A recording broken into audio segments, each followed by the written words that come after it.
when you start a business, it's pretty obvious na ang uumpisahan mong lapitan talaga is your friends and family. That's just normal. That's where we really start talaga with our home businesses.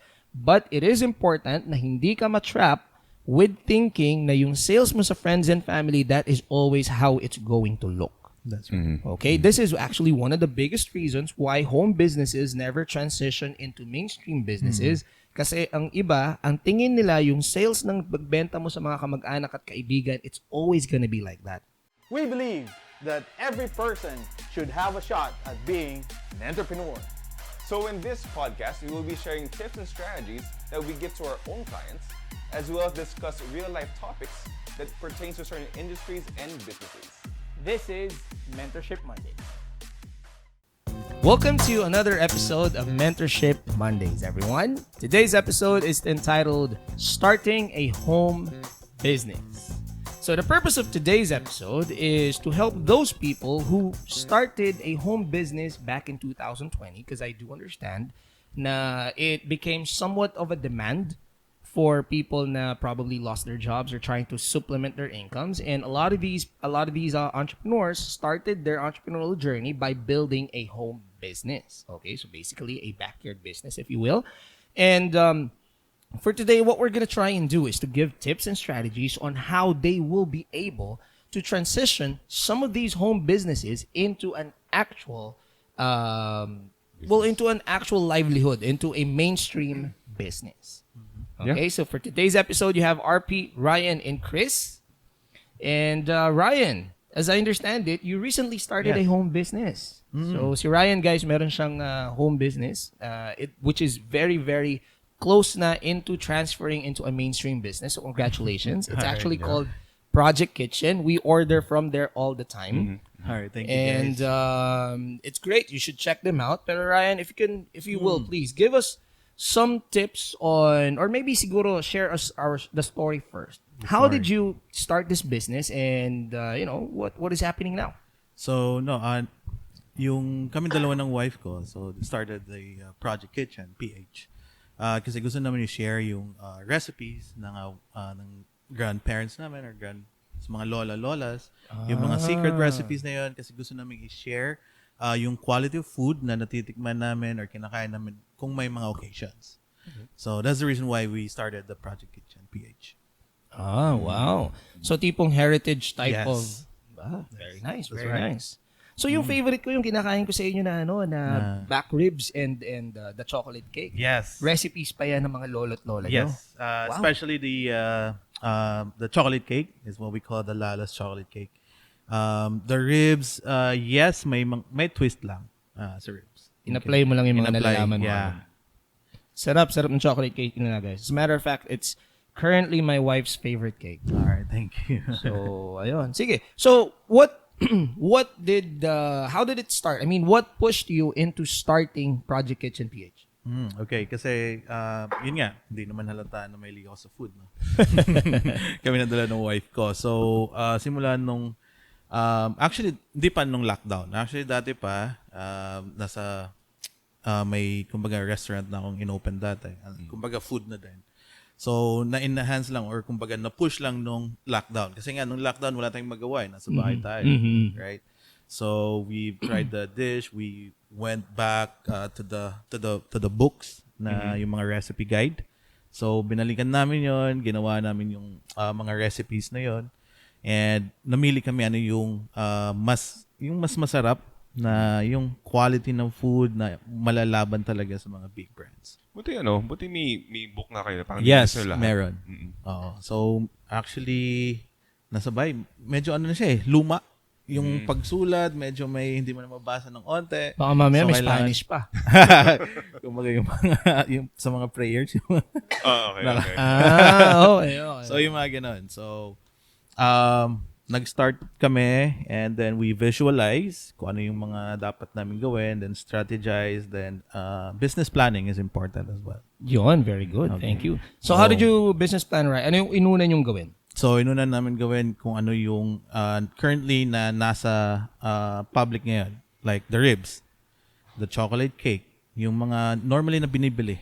Yung mga uso. Yes. Mga ganun, or Great. What is popular nowadays? Yes, what is popular, yung mga ino-order ng tao pag nasa bahay sila. Good. So, nag-market study kayo. Yes. So, ang ginawa nyo is you looked at the recipes na meron yung mga minana nyo nga. And then you look which among those recipes would be applicable sa panahon. Yes. That's very good. That's actually key, guys. Kasi a lot of times, pag tayo magnenegosyo, we tend to be blinded sometimes. Siyempre, for example, lumaki tayo sa isang sobrang sarap na flavor, for example, ng lengua. Okay, that's kasi ako, my mom, that's one of her secret recipes, yung lengua niya. But from a standpoint ng if I want to build a business now na kailangan makapagbenta ako agad-agad, lengua may not be a super great bet as your first item kasi hindi lahat ng tao kumakain ng dila ng baka. Yes. Pili lang. Correct. Ako nga, hindi ko pa natitikman yung famous lengua ng nanay ko. Because I don't eat that. Okay, but...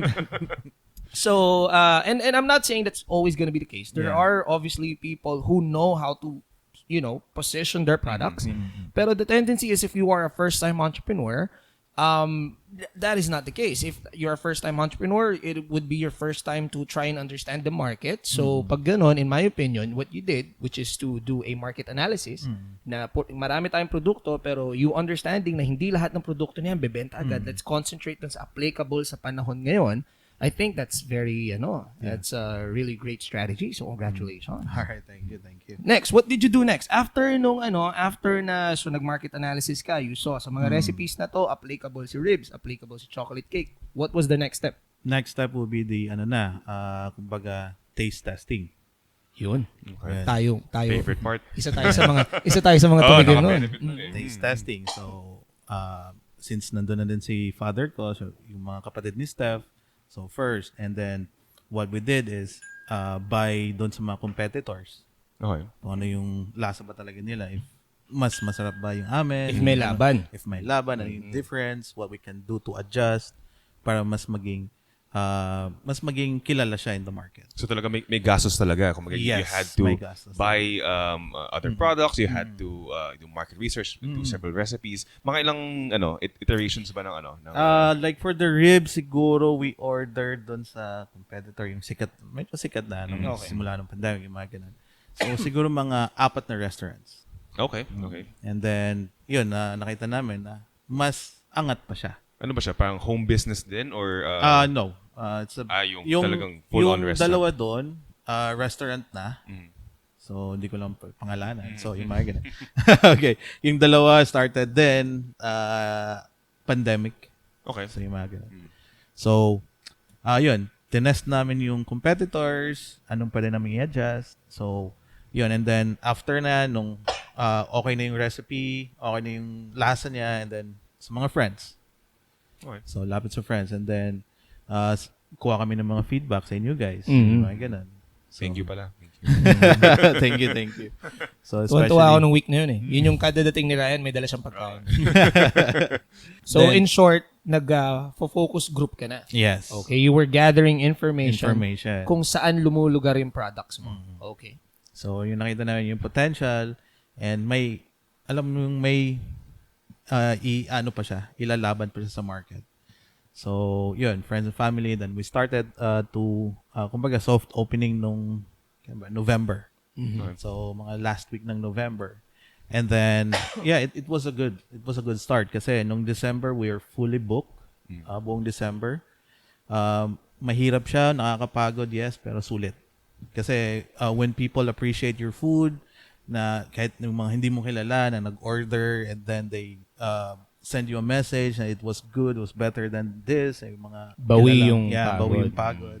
And then yun, people started na naglagay ng recommendations wala naman kami sinabi na oy kayo, thank you for ano.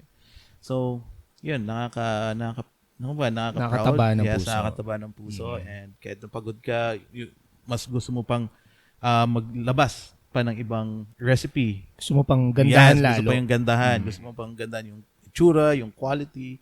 So, yung mga ganun. Nice. And to sort of piggyback dun sa original point mo na sinabi mo na your second step was to start na with friends and family na pinatikim mo na sa amin, sa mga kamag-anak nyo, and then you gathered feedback. that's a very important step, no? Kasi I see a lot of, this is pretty common actually, a lot of small businesses, I see them start a lot with the intention of selling sa friends and family. Okay? And this is also a trap kasi if you do not know what is really happening, if you really think na what's happening is you are now selling, that's actually a trap. Why? Kasi friends and family, unfortunately, will buy your products, but most of them would be for support lang. Yeah. Okay, so I want to, siguro when I say unfortunately, that was wrong. Hindi naman unfortunate kasi sinusuportahan ka ng friends and family mo. The unfortunate part is if you do not understand what is happening, which is this is basically your first round of sale, the friends and family sale, where basically lahat ng pinakamalapit, pinaka-close na tao sa'yo, bibili, and most of them bibili just because ikaw yan. Yeah. Okay? It doesn't really have anything to do with your product most of the time. Yung iba kasi, nagkakaroon ng misunderstanding. Okay? Kasi tendency, yung unang round ng sales mo, it tends to be mataas eh. Yeah. Okay? From a chart standpoint, it's going up. Okay? Kasi anything na zero, magkaroon ka ng sale, automatic, tumataas yung chart mo eh. Now, the problem is, if you strategize based on that initial sale, that is what we call pa false sale. Yes. Okay, so those people right now na nag-uumpisa ng mga negosyo, if you are selling paulit-ulit to your friends and family lang right now, don't get me wrong, it's not a bad thing, pero that's not exactly the sale you should be basing the growth of your company in. That's right. That's right. Oo, kasi that is, like what I said earlier, more of pakikisama, more of support.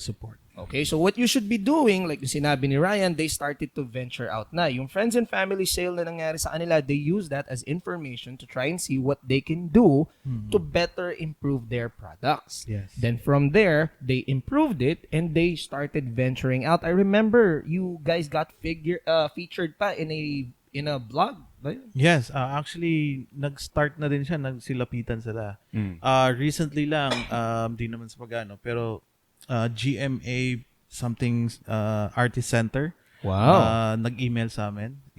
So they want to try out our food. So probably by next week. Yeah. Galing. So yun. So currently, sila Ryan is now moving away. Siguro not really moving away, pero they are now venturing more, out into the world, outside of the friends and family zone na. Kasi this is now the real part ng sales mo. Ito na yung talagang makikita mo what the real world thinks of your product and or service. Okay? So again, guys, just to reiterate what I was saying earlier, when you start a business, it's pretty obvious na ang uumpisahan mong lapitan talaga is your friends and family. That's just normal. That's where we really start talaga with our home businesses. But it is important na hindi ka ma-trap with thinking na yung sales mo sa friends and family, that is always how it's going to look. That's right. Okay? This is actually one of the biggest reasons why home businesses never transition into mainstream businesses. Kasi ang iba, ang tingin nila yung sales ng pagbenta mo sa mga kamag-anak at kaibigan, it's always gonna be like that. Okay? Unfortunately, it's not gonna be like that all the time. Sometimes it's not unfortunate, sometimes mas maganda pa nga eh. Okay? Pero you need to understand that. Do not make major decisions based on friends and family. What I would do is exactly what Ryan did. Yung friends and family sale, he used more of the opinions first. Yeah. And I think also the drawback of relying on your friends and family is that sometimes your friends and family won't actually be your market. Right? Correct. It's possible that the product that you are selling is not really for them, and the opinions that you're gathering from them may not be relevant to it. So also keep in mind who you're getting opinions from and make sure that they are your actual customer, or they will become your actual customers. Let's say for us, right, when we first tried Ryan's products, at first, of course, Ryan's our business partner. We tried it. However, we thought it was good, and until now, we still buy stuff. Actually, that's like last weekend. I remember I even told you the stuff na I think you could do better. Yeah, diba? I told you what you can do, and a lot of it naman was positive, I think. Sinabi ba ako masama? Wala naman. So a lot of it was positive naman. I even said na masyado ka pang gracious sa portions mo eh. Yeah. It was too big. Like one cake na in-order namin from you, it took us a week para ubusin. And in my house, that's like a glitch. Lakas namin kumain ng cake.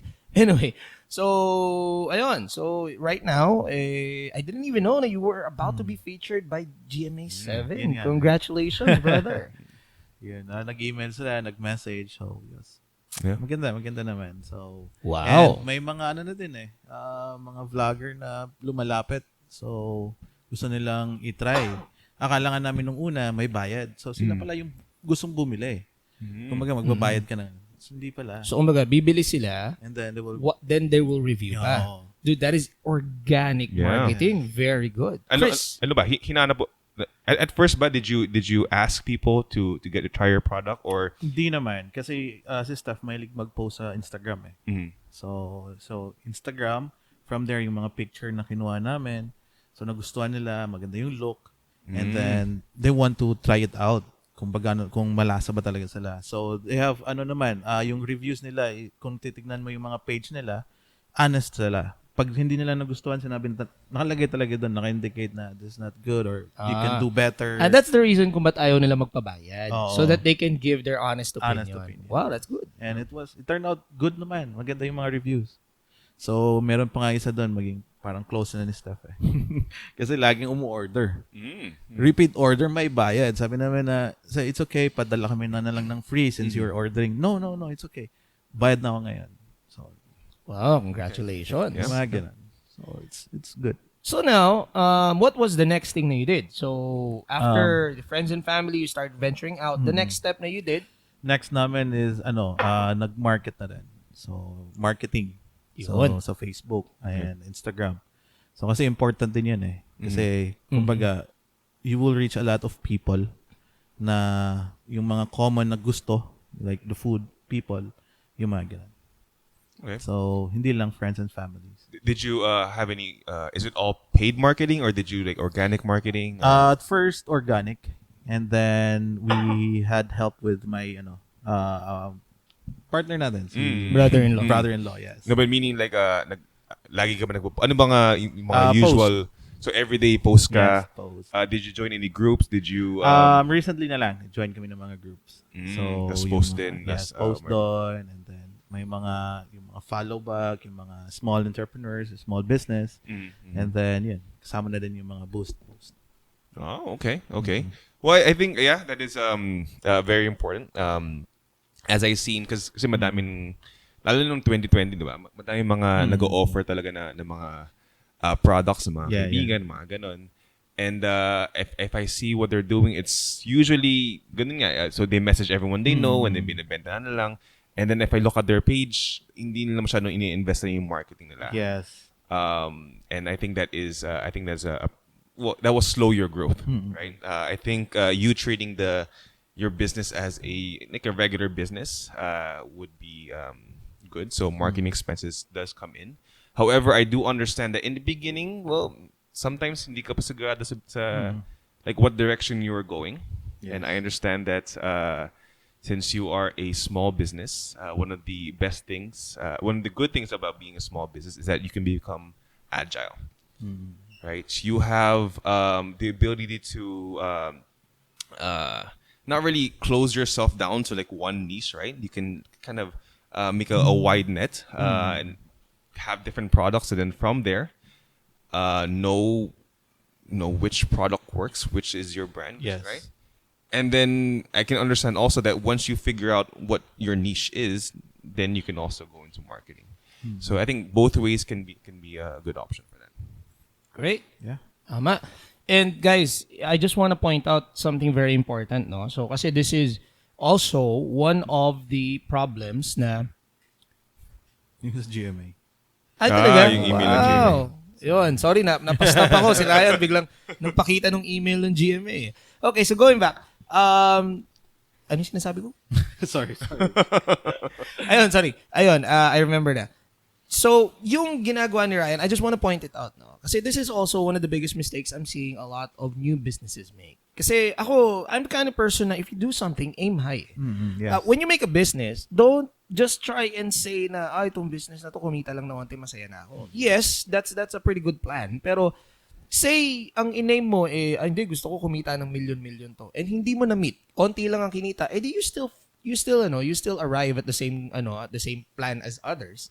Ika nga nila, shoot for the moon so that if you miss, you land on the stars. Now, the point I'm trying to make here is that when Ryan started, no, which is November lang. So technically, wala ka pang 3 months. Wala pa. Going 3 months ka pa lang. The steps na you see or that you're hearing him take, yung talagang astronomical growth ng Project Kitchen PH, kaya pinag-uusapan na nga natin siya in this podcast right now, is that's happening mainly because of how Ryan and Steph, the entrepreneurs behind it, is handling yung company. As early as the second month in the game, they are now already marketing it. Naglalagay na sila ng marketing expense towards it kasi that's what a lot of people fail to realize na kapag ang business mo nagkaroon ka na ng onting ground ba, nagkaroon ka na ng onting takbo ang gusto mo nang gawin ngayon, itulak na ng todo yan, mag full sprint ka na. And a lot of times in business, for that to happen, you need to put that product in front of people whom you think will buy it. Yes. And to do that, one of the most effective ways to do that is via social media marketing, specifically pagdating sa food, Instagram, and Facebook. Yeah. Okay, so good job, Ryan. All right, thank you. Now, Naalala ko lang ba, although this may not be as related, pero may sinabi ka kasi na when you have a goal, you shoot for the moon, di ba? Ganyan, di ba? And kasi I've seen this video recently saying that dapat daw you set your expectations low. Kasi if you have low expectations, hindi sasama ang loob mo kapag something like that, right? So I assume when starting up the business, one of the mindsets going into it is sige, pang ano ko lang to, because if it doesn't work, then I can always say, well, ano lang to, sideline lang to, di ba? Hobby or So to me, kasi that sounds a lot like a half-assed attempt at a business. To me, I don't agree with that, unfortunately. Kasi in my opinion, like what I said earlier, kung ako may gagawin akong bagay, might as well try and be the best at that bagay. Corny, siguro, in some people. Pero in my opinion, kasi yung effort ko is much too valuable to try and spend it ng pagganon-ganon lang. So, if I am gonna do something, I will try and do it the best I could possibly do it. Okay? Kasi I'm aiming for the rewards Ika nga, when I go after the rainbow, I need to get the pot of gold at the end of it. That's always my goal in almost everything. Now, there will be, I won't lie, there will be cases na I will be conservative, like yun siguro, ganon. Especially if that is the realistic approach. Hindi naman ako naive na always na lang pag naglabas ako ng piso, iniisip ko magiging 1 million. It's not always like that. There will be realistic, so it's a case-to-case basis. Pero in most things that I do, I believe in the simple idea na when you do something, you do it to the best of your capabilities. yeah, Tama. yeah. I agree. I agree. It just popped in my head because I remember watching this video and then medyo na I'm like, one of these podcasts, I want to bring this up, so it happened that this podcast was it. So Alright. kahit hindi siya related, in my point of view, I think that is a same wrong mindset. I think disappointment is just what happens in life. So Yung oras mo, hindi mo na mababawi yun. yeah. So, kung hindi mo na maximize yung oras mo, at the end of it, lang you din. lost. Yeah, You may have gained a few pesos, but you may have lost a Yung lot potential, more. yes. Yeah, and plus stay true to what our podcast is, right? Like we believe that everyone has a shot of being entrepreneur, and you starting a home business is gonna be your shot. Yeah, correct. Yeah. So, Ryan, Yes. before we end the podcast, so you have now showed us a couple of steps on how you are running your home business, and I have to say, it doesn't feel like it's a home business. It kind of feels like it is an actual full-blown business na may pwesto in everything. So congratulations with that. So guys, that's another thing, no? I think what Ryan is doing here is they are treating Project Kitchen PH as a real business, not just a side hustle, not just a home business. And you can check out their page. You will see their page. It is very well run as well. You will not think na ginagawa lang yan in the comfort of their homes. Okay? But they are now ready to take that next leap. Now, if I can ask you, bro, just to give us an idea, just to give our viewers, our listeners an idea, what would you be doing next to turn or to take Project Kitchen PH out of your kitchens into the mainstream area? Oh, actually, we have planned that na. If ever, siguro probably by 6 months or depende sa takbo. We're planning to have a actual Actual store. Yes. Nice. Kasi ang gusto namin in the long run, so siguro a year from now or 2 years from now, kumbaga may dine-in. So siguro since still the pandemic, maganda yung may actual store lang na for takeout or where they can order, buy stuff na, kasi minsan ngayon, like for the chocolate cake, you need to have 2 days in advance, right? To order that. So once na may actual store ka na, we can stock there Pwede na the mag-pick up products, yes. anytime. Meron ka bang metric na So actual retail. do you have a metric pag nangyari itong bagay na to, I think we're ready. Yes. Actually, based sa feedback ng mga tao. Kasi there are some customers na hindi naman namin kilala talaga, nag-reach out na if may pwesto na kayo. May available right now. Yes, may available. Right now, can we order kasi birthday ng and we want to taste your chocolate cake kasi it looks good on the Okay. So yung mga ganun. And actually marami din. So sa demand, kung Demand, pag naramdaman mo yung demand talagang sobra-sobra na, it's time. Nakakatuwa They're nga eh. basing on the demand. Based on the demands. Actually, kailan ba? Last week, buti na lang, kumbaga free ako noon. So may message na gusto niya ng ganito agad. So, how many ribs? 4 and then 1 chocolate. So, I made it on the spot. Kasi sabi niya, it's for birthday daw. So, may mga ganun. So, yun, hopefully, magkakaroon na ng... So there you have it, guys. In 6 months to a year, expect a project kitchen Yeah, in the mall nearest you. Mall ba? Hindi. So, yun, kasama yun. Pagdating sa business, mas maganda yung kung ano yung talagang gusto mo. Right? So, kasi ako, once na gusto kong maging may dine-in na siya, gusto ko parang may coffee din. Parang resto talaga yun. Okay, so I'm gonna ask, last na to, promise, before we end the podcast. You don't have to give us a figure, pero I just want to know, is Project Kitchen right now, beyond 2 months pa lang, going on its 3rd month, is Project Kitchen already cash flow positive? Yeah, it's positive. Talaga ba? Wow, congratulations. So cash flow positive, guys, is what every business is aiming for. It is when your income is now surpassing yung liabilities na, puhunan, etc., etc. Wow, congratulations, Ryan. Thank you. Okay, so there you have it, guys. Ryan just gave us, it's basically a blueprint, no? If you are in the same business, even if you are not, all you really need to do is follow the same steps Ryan did. So recap tayo na mabilis. First thing you did was? Yung naghanap ng recipe, kung ano yung mas papatok sa market. Correct. So market analysis. Yes, Ginawa ni market Ryan analysis. is they tried and see if their product is something that would be in demand right now. Okay, again, the quick tip there is that hindi porke may product ka na sobrang bilib na bilib ka, automatically pwede na yun. Sometimes kasi ikaw lang yung bilib eh. Okay, but I'm not also saying na hindi naman din pwede yun. Okay, but if you're a first-time entrepreneur, then that is an advice na you may probably want to consider. Second na ginawa mo, right? Second will be taste testing. Taste testing. The Bring friends it and to the family. reality na. Kumbaga. Okay. So, in their taste testing phase, nabubulol ako. In their taste testing phase, what Ryan did is they treated yung first round of sale nila, which is considered the friends and family sale, as just their focus group. Basically, dito nila kinuha yung information na kailangan nila to make their products better. Lahat ng adjustment, lahat ng mga... Correct. So again, guys, tip there is a lot of startup entrepreneurs, yung friends and family sale, they consider that as the actual sale na. Again, that is a very dangerous trap kasi it's hindi pa yan real sale eh. It's a false sale kung tawagin kasi nga a lot of the people na bibili dyan, bumibili lang dahil kaibigan o kamag-anak kanila. Okay, then third is marketing, tama? Yes, marketing.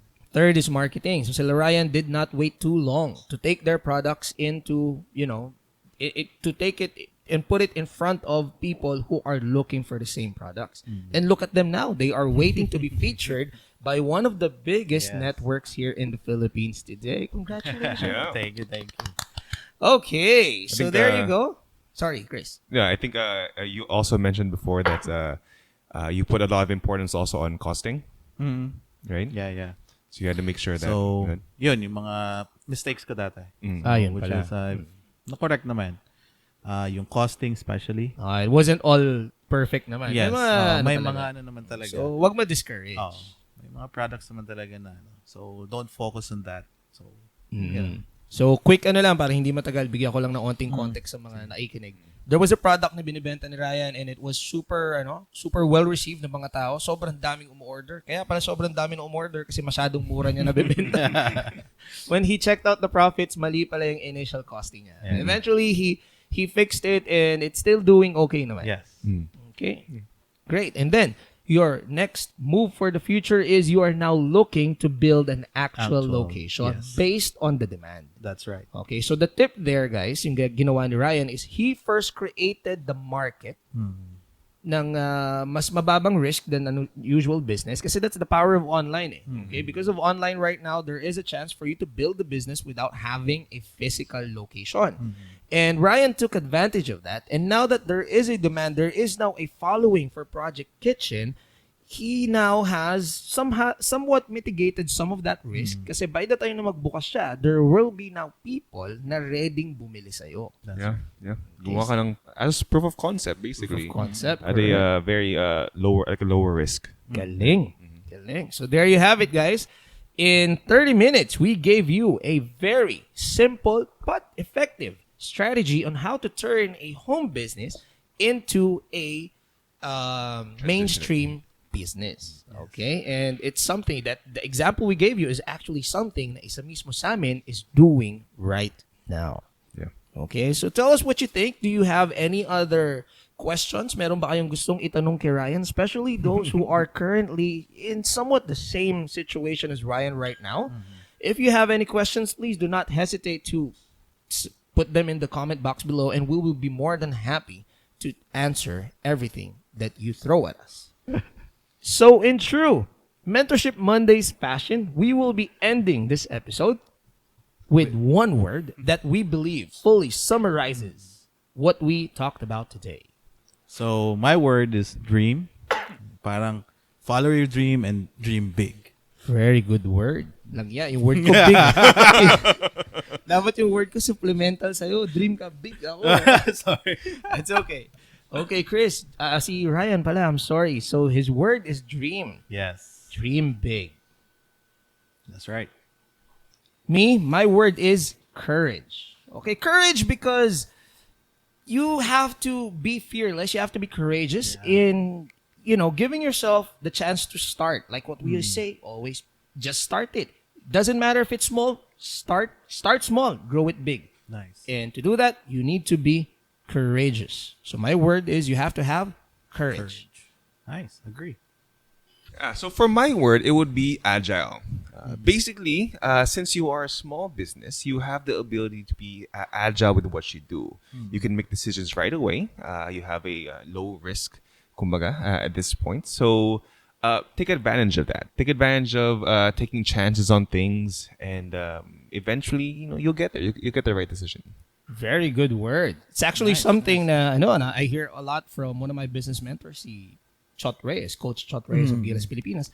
He says you need to be the agile entrepreneur, the agile leader. Yeah. It's a great word, Chris. Nice, Chris. Okay. So I hope you guys enjoyed our podcast for today. Napapansin ko, pahaba ang podcast na. We're not sticking to the 15 to 20 minute rule. Okay. If it's getting too long, guys, just let us know. If you think this is the right amount of time, just also let us know. Okay. So again, my name is RP. Chris. Ryan. See you next Monday, guys. See you. Hey business people, RP here. Thank you for listening to Mentorship Mondays. I hope you enjoyed this episode as much as we enjoyed making it for you. Don't forget to like and follow our channel, Mentorship Mondays, and share this episode to somebody whom you think may learn from it. Thank you guys, and I'll see you next Monday.